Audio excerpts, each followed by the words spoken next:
Erravalli farm house లో కేటీఆర్ మాట్లాడుతున్నారు. Live లో చూద్దాం. ఓడిపోయారు తప్ప నిజానికి మీరు ఓడిపోలేదు. పార్టీ ఆనాడు పూర్తిగా మద్దతు పలకపోయినా, క్రియాశీలంగా లేకపోయినా మీ అంతట మీరుగా కేసీఆర్ గారి మీద ప్రేమతో, తెలంగాణ బొగ్గుగని కార్మిక సంఘం మీద ప్రేమతో అద్భుతంగా పనిచేసి విజయ పంచులని ముద్దాడినందుకు మనుగూరులో ముఖ్యంగా మీ అందరిని నేను అభినందిస్తా ఉన్నాను. అయితే ఈ రోజున్న పరిస్థితి సరిగ్గా 21 నెలలు, మరి దాదాపు ఇంకో 2 రోజులు అయితే ఇంకో 7వ తారీఖు వచ్చిందంటే ఈ ప్రభుత్వం వచ్చి 21 నెలలు దాటి 22 నెలల్లోకి అడుగు పెడుతుంది.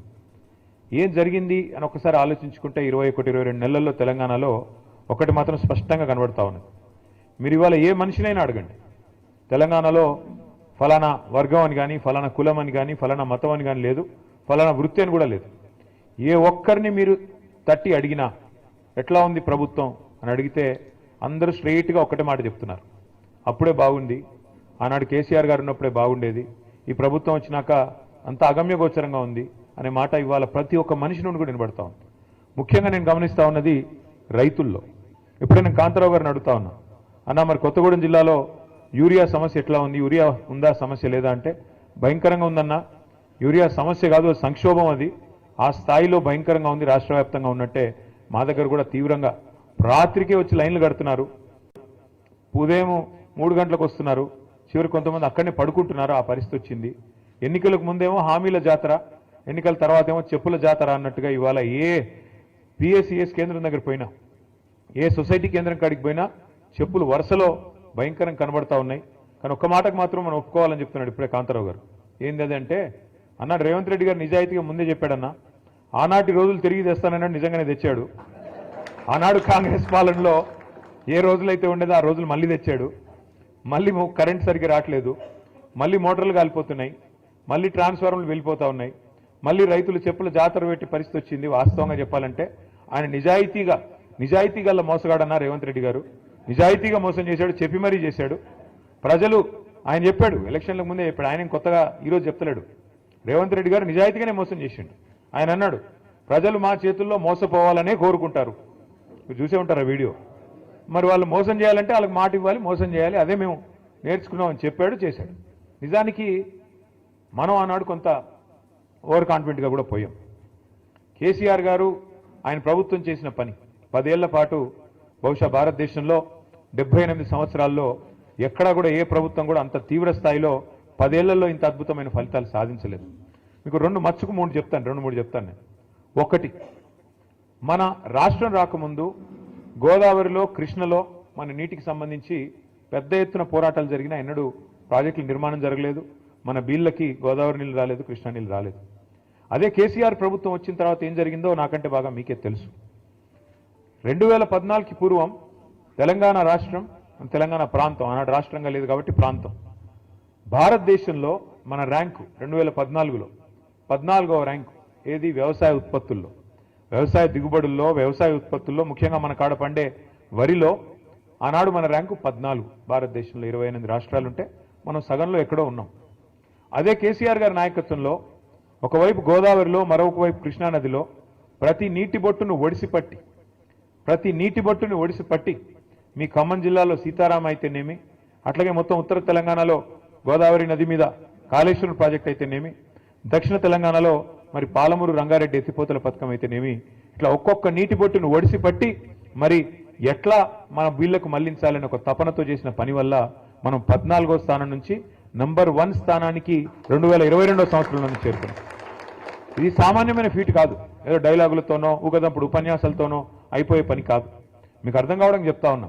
తెలంగాణలో జరిగిన ఎఫర్ట్ ఏంటి అంటే, కేసీఆర్ నాయకత్వంలో తెలంగాణ భూభాగం కనుక మీరు ఒకసారి అధ్యయనం చేస్తే ఎట్లా ఉంటుందంటే, ఎందుకంటే మీరంతా ఆలోచన పరులు, 10 మందికి చెప్పగలిగిన శక్తి ఉన్న వాళ్ళు, ముఖ్యంగా కార్మిక సంఘాల్లో విస్తృతంగా పనిచేసేవాళ్ళు కాబట్టి మీకు ధారణా శక్తి కూడా ఎక్కువ ఉంటుంది.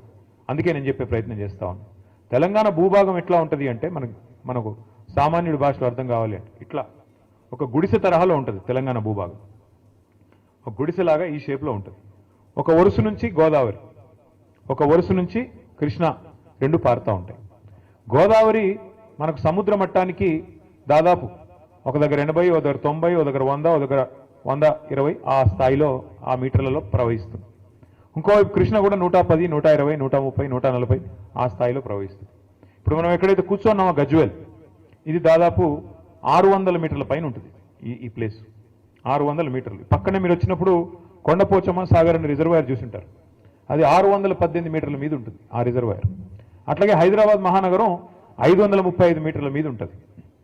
కిందికి పోతే మిడ్ మానేర్ అనేది 350 మీటర్ల మీద ఉంటుంది.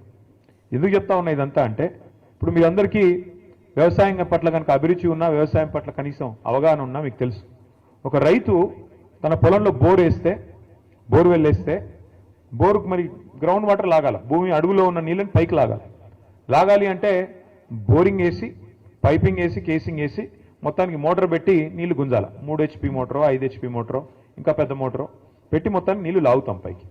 అట్లాగే కేసీఆర్ గారు చేసిన ప్రయత్నం ఏంటి అంటే, తెలంగాణలో గోదావరిలో సమృద్ధిగా నీళ్ళు ఎక్కడ దొరుకుతాయి అధ్యయనం చేసి, మేడిగడ్డ అనే ప్రాంతంలో కాళేశ్వరం దగ్గర అక్కడైతే 365 రోజులు నీళ్లు ఉంటాయి. తెలంగాణలో కరువు వచ్చినా ఇంకేం వచ్చినా అక్కడ మాత్రం నీళ్లు ఎప్పటికీ ఉంటాయనే ఆలోచనతో మేడిగడ్డ నుంచి అక్కడ 80 మీటర్లు గోదావరి ప్రవాహం, ఇక్కడ మనం కూర్చున్న కాడ 600 మీటర్లు, అక్కడి నుంచి నీళ్లు ఒడిసి పట్టి రోజుకి ఎన్ని నీళ్లు తెలుసా?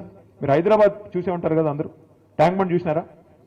హుస్సేన్ సాగర్ ఉంది కదా, Hussain Sagar 1 TMC, Hussain Sagar capacity 1 TMC మొత్తం ఫుల్గా ఉంటాయి.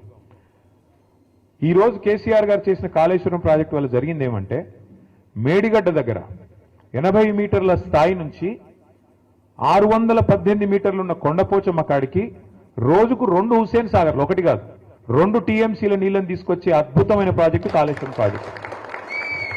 ఒక రైతు బావిలో మన పొలంలో బోర్వెల్ వేస్తే ఎట్లయితే నీళ్లు పైకి లాగుతామో మోటార్ పెట్టి, అట్లాగే మరి రోజుకు 2 హుస్సేన్ సాగర్లో బట్టి నీళ్లు పైకి తోడాలంటే ఒక బకెటేసి లాగలేం కదా.